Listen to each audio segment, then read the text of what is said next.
Hey guys, my name's Crystal Kenny, and I'm in love with creating. All things artistic and imagination involved. I'm an American girl who chased her creative dreams all the way to Paris, France, making a living using photography. This podcast takes you inside the stories of all the artsy folks I've met along the way and gives you that extra push to discover your creative gifts. The desire to create is deeply inside each and every one of us, and I give you the tools and inspiration to find a new way of living a more creative life. This is La Vie Creative, the podcast.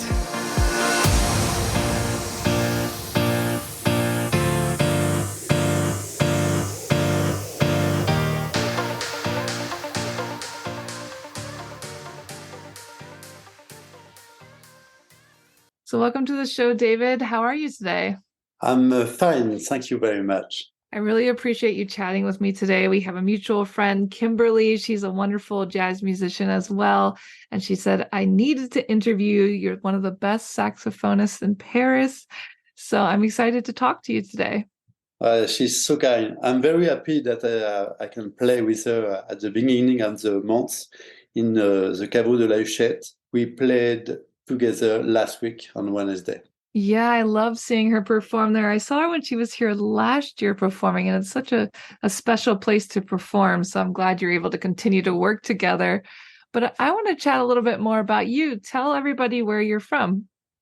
So I'm from a little town near Lyon in the center of France. That town, the name of that town is Villefranche-sur-Saône. It's the capital of the Beaujolais. Beaujolais is a vine. Beaujolais is a great French wine. I couldn't agree more. That's a very good wine. And so you started playing the saxophone at a very young age. Tell us what made you get started. So when I was very young, my mother, she wanted me to play the violin, but I preferred the saxophone because the instrument was more shiny, It was like gold. So I prefer to start with the saxophone. And so as soon as you started playing, it was just love at first playing, or did it take some time to really enjoy learning this instrument? At the beginning, it was very tough, very hard. I have had a teacher who was very severe, very strict, Yeah, exactly, strict. So for some years, like 5 years, it was a little hard to play the saxophone and to learn the saxophone. But after a while, the teacher became very friendly with me, and he made me do lots of things, like playing with lots of other musicians. And so how long did it take you before you felt confident in what you were playing? It's a very delicate question because I think we never felt very comfortable with the instrument because we always have to work on it. So now I think I have some technique with the instrument, but I have so much work to do to be fluent, to be very well with the instrument. So it's very hard for me to answer that question. Yes, it's like asking an artist if their painting is ever finished, you never know. Exactly. One thing, my father, after each lesson, my father asked me if the teacher said I have improved. And I don't know. I never know. When you do something, you really don't know if you are improved or not. It's make like you have to see this progression with years. So now I think I am better than 10 years before. But, it's always a long time of work. Yeah, lots of practice, and there's always more to learn. And do you still get nervous when you perform before you go out on stage? Not really. We work a lot. We prepare. I work before the concert, so I know what I will play. I am confident when I go on stage because I work before the concert. So it's like, it's okay. I know what will happen on stage. Yeah, it gives you more confidence because you practiced before, so you have an idea of what you're going to be doing. Yes. And talk a little bit about the jazz music scene in Paris. It's a big scene. There's many musicians. Do you work together? Do you help each other? In Paris, there are lots of families of jazz style. I think I am in a family of jazz bebop style or mainstream jazz. After a certain while, you find your friends and you play with a kind of family and you stay with them as long as you can play with them. And after that, you meet other people, but you always have your family. That makes sense. So once you start to really feel good with a group, you try to play with them as much as possible, and you get to really know each other and how you play together. Yes. And when somebody else who come from another country is playing in our spirit, so we try to play with him. I love that. And I know there's so many places to listen to jazz in Paris. Do you have some favorite clubs you can recommend to listeners, some places they can check out the best jazz music in Paris? I think in Châtelet, this is really the place to go to listen to jazz. There are jazz clubs like Duc des Lombards, Sunset Sunside, Baiser Salé. At Rivoli, you have the 38 Rive. 38 Rive. It's a very, very great jazz club, and there are lots of tourists who go to listen to jazz there. That's great insider information because I know lots of people want to see live music while they're here. And how would you define jazz music in your own words? What is jazz to you? Jazz is really a way of living music. I don't get up on morning and go to work in a desk or something like this. I have to manage my own schedule. I have to call people to do repetition, to do concert. I have to search for a new job, like where I will be playing next month. I have to write some music. I have to call people to play this music. And I have to go out to see the concert and go out to play jam session with people. It's alive. It's not you go to work and then you go home. It's like the music is a part of you all day long, Yeah, it's a lifestyle. And you could even say it's like having a small business. I mean, you have to promote your work. You have to, more than just playing music. That's the difficult things to do, to promote our image, our album, to sell the band. Because I want to play the saxophone, to practice the saxophone, but I know during the day I have to take 1 or 2 hours just to do business, like finding gigs and sell albums or sell pedagogic books, because I do lots of pedagogic thing too. Yeah, I can imagine it's more than just music always, just like for any artist or creative.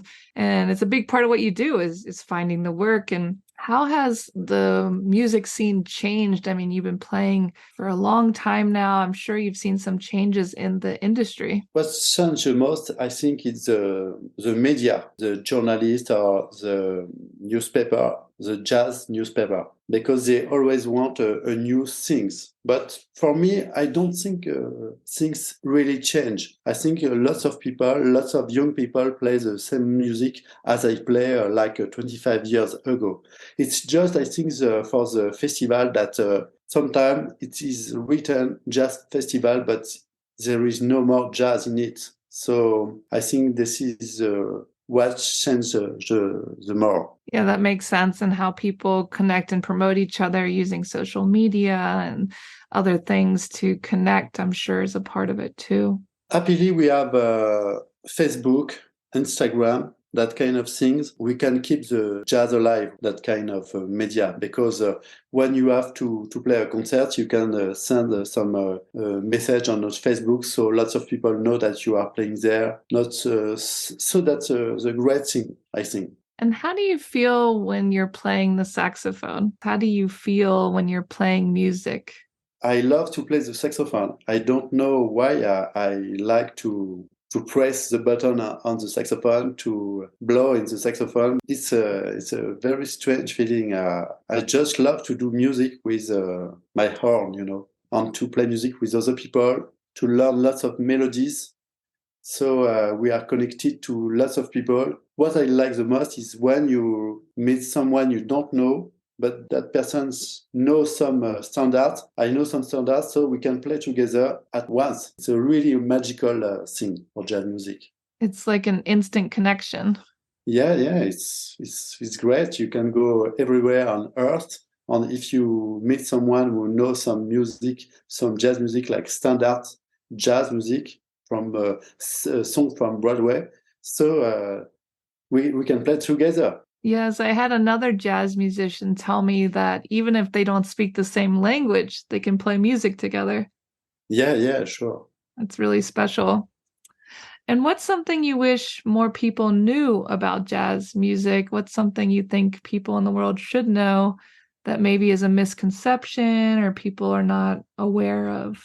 I think jazz is a very positive music. Lots of people think the jazz is for intelligent people or clever people, but I think jazz is a very popular music, and it's bringing you lots of energy. For me, I think it's a very positive force. I agree. I think many people think it's for, older people or socialites or, like you said, very intelligent. But I think anyone can enjoy jazz music. It brings a lot of life to any room.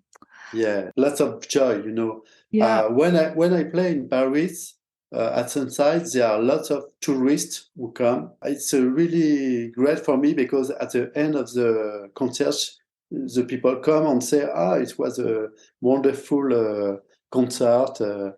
We love the music you have played tonight, that kind of things. Yeah. It's And it's so very great. it surprises them sometimes, that they didn't know how much they would enjoy, but they really enjoyed it. And what is one of the most memorable music events of your career so far? What's one of the best memories of your musical career? I think it's very near. I can say it was in September. I had the chance to play with a great musician that I love for like 25 years. That musicians, they come in Paris, and the drummer who was the leader of the band, he hired me.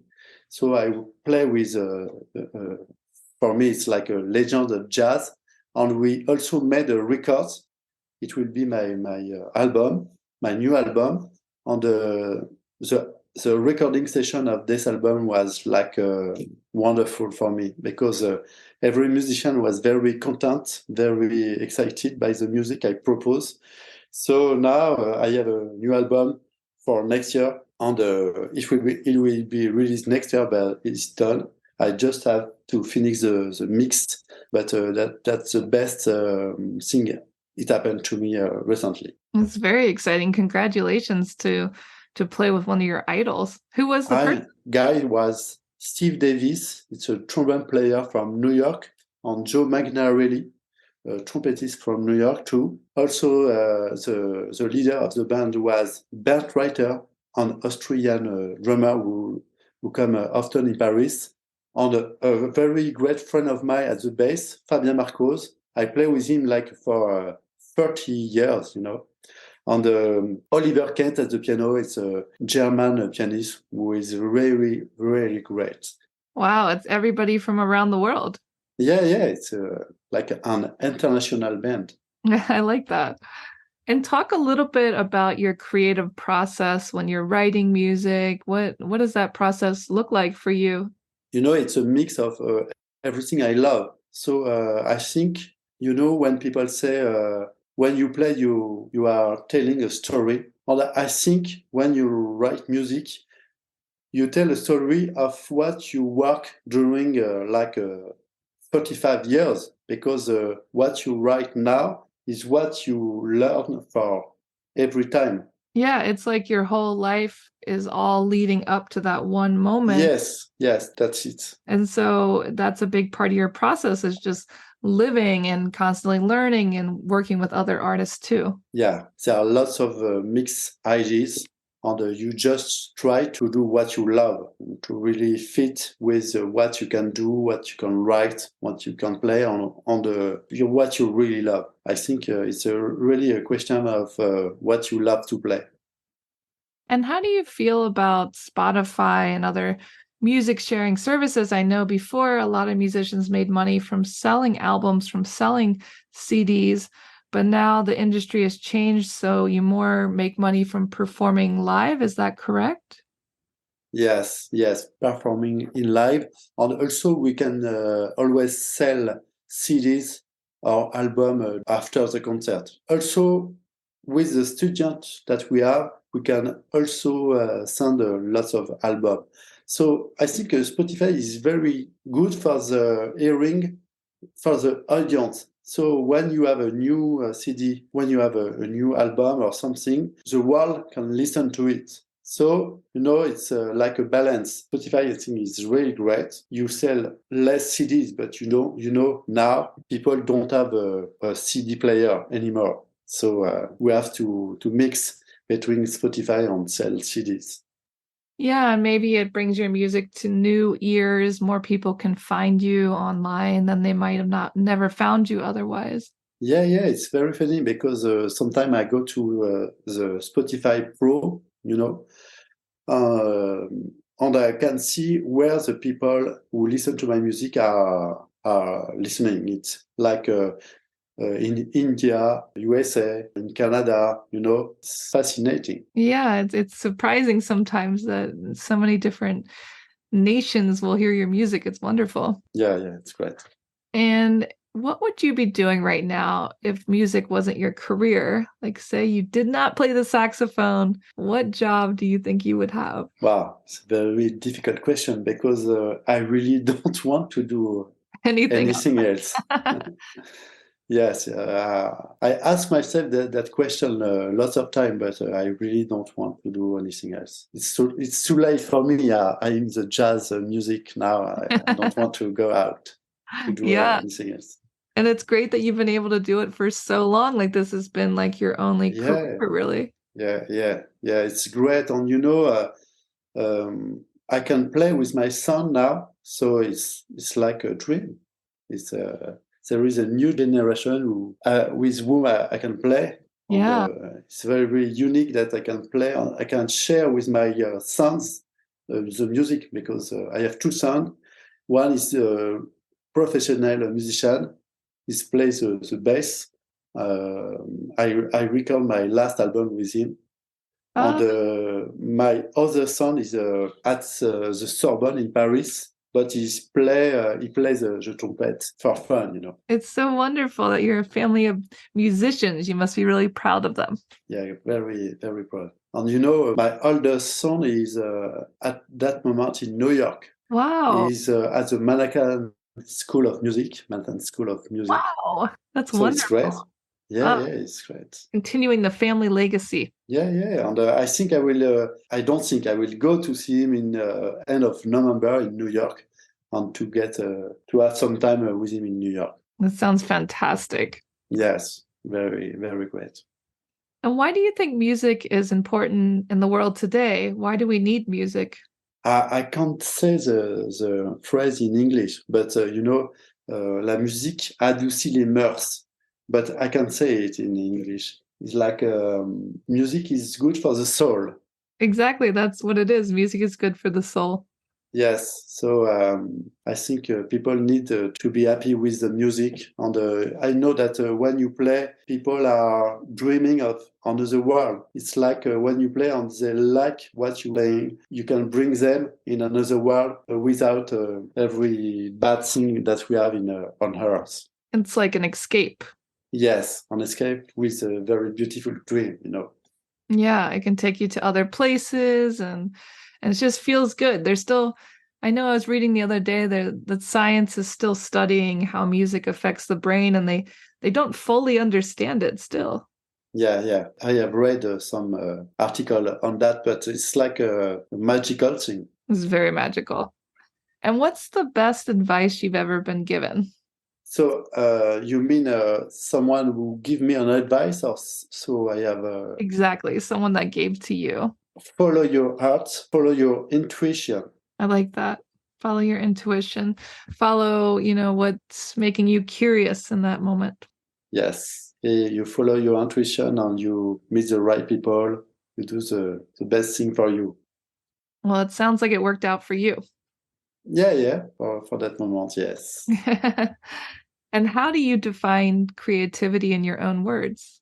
I have lots of students, and I said to them, you have to work what we spoke about, but you have to mix with creativity, because the improvisation is learning things and to be creative with the fact that you can use the vocabulary in a lot of manners. So you have to look for different manner to create your own vocabulary. And that's really fit with the vocabulary of jazz that we hear on the album of every jazz musician, because we speak the same language, but every person is different. So it's like we are the same, but we are different. I like that. I completely agree with that. Like you can see that even with photography. You can have 10 photographers take a picture of the same thing and get different results. So you get to improvise in your own way.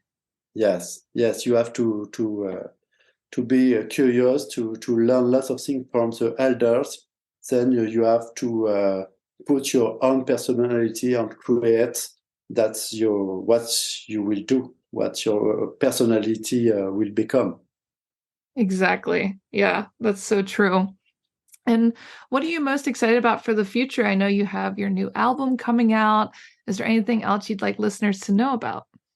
For the moment, I'm really happy with this album. I will do another album with my son and a great trumpet player from New York next year. I hope I will have lots of gigs with with all the projects that I have to play with my friend, but I don't really know what to say now. Yeah. Sorry. No, that's fine.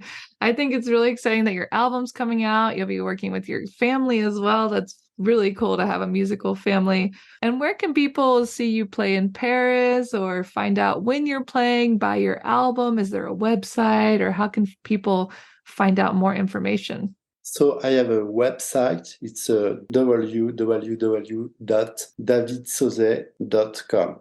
That's a website. Or you can see me at Sunside every third Monday of every month at Sunside. And I do tribute, I play the music of Dexter Gordon on the 20th of November. I will play the music of John Coltrane. Then I will play Grover Washington in December, Stan Getz in January. Every month I have a theme. Wonderful. I love that. A theme. Yeah, a different theme for every month. That sounds so good. And I was looking at your website. It looks like you have pretty updated gigs on there. So definitely look at his website, everybody, if you want to know when he's playing in Paris, when you're in town, because it sounds like you stay pretty busy.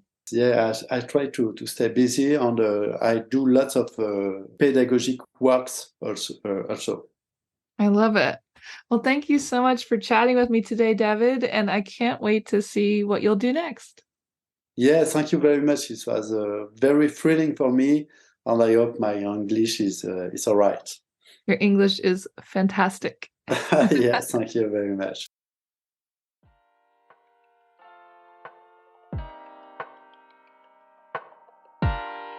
Thanks so much for tuning in to La Vie Creative. You can find more information on MissParisPhoto.com. And if you enjoyed this show, please feel free to share and spread the word for all my creative guests. We have the power to help them to keep doing what they love. See you next time.